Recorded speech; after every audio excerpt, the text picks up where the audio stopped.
पहुंचे और पृथ्वी पुत्र नरकासुर भौमासुर ने यह देखा कि भगवान श्री कृष्ण ने चक्र और बाणों से हमारी सारी सेना को नष्ट कर दिया है। भयंकर क्रोध के साथ में वह हाथी पर सवार होकर के भगवान के ऊपर शस्त्रों की बौछार वर्षा करने लगा। भगवान ने अपने सुदर्शन चक्र से सारे वस्त्रों को काट दिया और वस्त्रों को काट करके भौमासुर का सिर पर संत कहने लगे। देवताओं का भगवान पर पुष्पों की वर्षा हुई और भौमासुर का वध किया। अब पृथ्वी देवी भगवान के पास आई और उसने भगवान श्री कृष्ण के गले में वैजयंती माला के साथ में स्तुति करी और शरणागत भयभंजन प्रभु मेरे पुत्र भौमासुर का पुत्र भगदत्त है और उसकी रक्षा करे।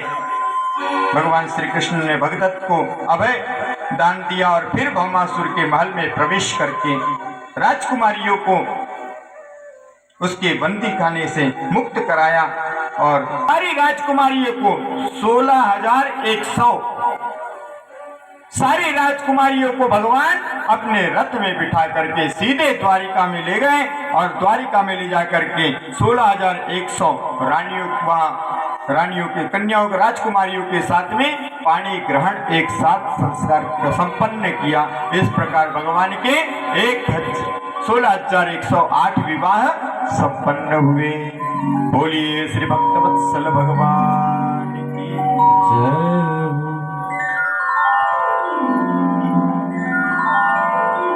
और इसके पश्चात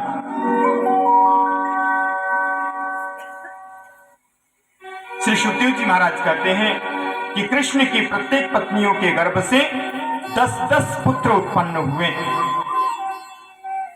वे पूरी भी बात में कम न थे, बाहर नहीं जाते, सदा हमारे पास ही बने रहते हैं और इससे समझती है कि श्री कृष्ण की ही हम सबसे प्यारी हैं।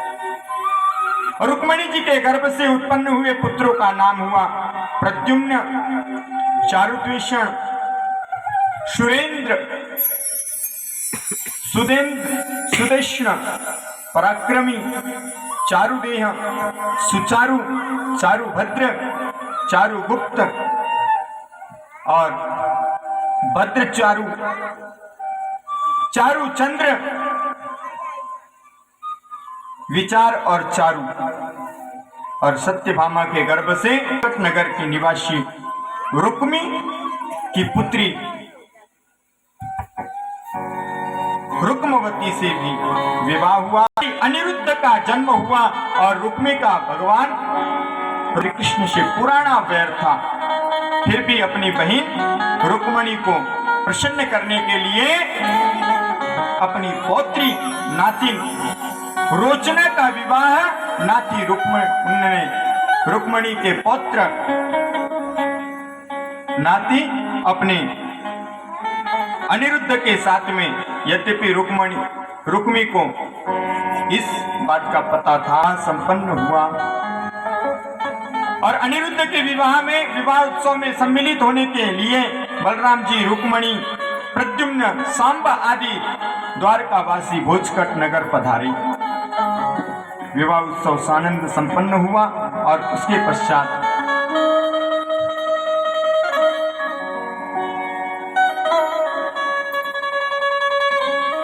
राजा परीक्षित ने पूछा, महायोग संपन्न मुनीश्वर, मैंने सुना है कि यदुवंश शिरोमणि अनिरुद्ध ने बाणासुर की पुत्री उषा से भी विवाह किया था और इस विषय में कृष्ण का और शंकर जी का बड़ा घमासान युद्ध हुआ था। कृपा करके बतलाइए विस्तार से। सुखदेव जी कहते हैं कि महात्मा बलि ने 100 पुत्रों में से 100 पुत्र थे महात्मा बलि को, और बलि के 100 पुत्रों में से बड़ा पुत्र था बाणासुर। और भगवान शिव की भक्ति से अनन्य भक्ति की और सारे वरदान प्रतिज्ञा अटल होती थी और प्रतिज्ञा किया शिरोमणि शोणितपुर में वह राज्य करता था। भगवान शंकर की कृपा से इंद्र आदि देवता सब उसके यहाँ पर नौकर चाकर बने घुमा करते थे। सभी देवताओं को उसने अपने घर का एक नौकर बना करके रखा था और वहां भगवान शंकर की बात सुनना भी बंद कर दिया था। और परीक्षित बाणासुर की एक कन्या थी, उसका नाम था उषा। उन्होंने देखा कि परम सुंदर अनिरुद्ध के साथ में मेरा समागम हो रहा है। आश्चर्य की बात तो यह है कि उसने अनिरुद्ध जी को अपने को कभी ना तो देखा है और ना तो कभी सुना है, और स्वप्न में ही उन्होंने देख करके कहने लगी, प्राण प्यारे तुम कहां हो, इस प्रकार। और उसकी एक सहेली थी, बाणासुर के मंत्री की पुत्री का लेखा से बतलाया, लेकिन चित्रलेखा जो थी जानती थी। तो चित्रलेखा मायावी विद्या जानती थी, परंतु उषा ने साफ साफ कह दिया कि इतने में कोई भी नहीं है। सारे राजकुमारों के उसने कोई नहीं है का चित्र दिखाया बना करके। चित्रलेखा जो थी, कोई भी राजकुमार हो किसी की भी चित्र उतार देती थी, इतनी परम निष्णात चित्रलेखा थी। धीरे धीरे सभी का और यदुवंशी सभी राजकुमारों का उन्होंने चित्र बनाया, और चित्र देख करके जो ही उन्होंने अनिरुद्ध जी का चित्र बनाया, सोई उषा ने कहा कि यही है। तो इस प्रकार के द्वारा चित्रलेखा ने उसे अपने यहां लेकर के आए और ला करके पीट गए, पर नहीं चला। अनिरुद्ध जी गायब हो गए। सभी यदुवंशी उन्हें ढूंढने लगे, भगवान का परिवार, कि अनिरुद्ध कहाँ है। और उनके घर के लोग बहुत ही शोकाकुल हो रहे थे।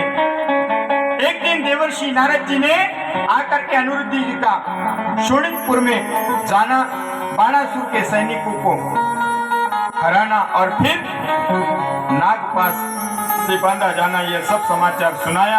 अब भगवान श्री कृष्ण ने बलराम जी के साथ में यदुवंशियों वीरों को लेकर के शोणितपुर में चढ़ाई कर दी, और उधर बाणासुर भी एक अक्षौहिणी सेना लेकर के नगर के बाहर से। जब बाणासुर ने देखा कि यदुवंशियों ने उद्यान आदि तहस नहस कर डाले हैं, तो इस प्रकार शत्रुओं का प्रहार सुनकर के बहुत घमासान युद्ध हुआ। और प्रद्युम्न जी का और बलराम जी का शुंडा और कुम्भांड का तथा बाणासुर के पुत्र के करने भगवान श्री कृष्ण ने शंकर जी पर घमासान युद्ध हुआ। और इसके पश्चात मैं भगवान से युद्ध करने आ पहुंचा। जब भगवान श्री कृष्ण ने देखा कि बाणासुर ने तो बाणों की झड़ी लगा दी है, तब उन्होंने चक्र अपना उसकी भुजाओं को काटना शुरू कर दिया। और जो ही बाणासुर की भुजाएं काटना आरंभ किया, भगवान शंकर ने देखा कि इसके परदादा दैत्यराज प्रहलाद जी को अभय वरदान आपका कृपा पात्र शिष्य है, वैसे ही यह बाणासुर जो है मेरा कृपा पात्र शिष्य है। आपकी बात सुनकर के जैसा ही बात मानकर जैसा आप चाहते हैं, मैं वैसा ही इसके निर्भय के लिए अनुमोदन किया है। और मैं जानता हूं कि बाणासुर दैत्यराज बलि का पुत्र है, इसलिए मैं इसका वध नहीं चाहता, क्योंकि मैंने घमंड चूर चूर करने के लिए मैंने इसकी भुजाएं काटी है। अब 4 भुजा शेष बची है। ये अमर अजर अमर बन मुख्य होगा। भगवान भोलेनाथ की सम्मति के द्वारा द्वारका के लिए प्रस्थान किए।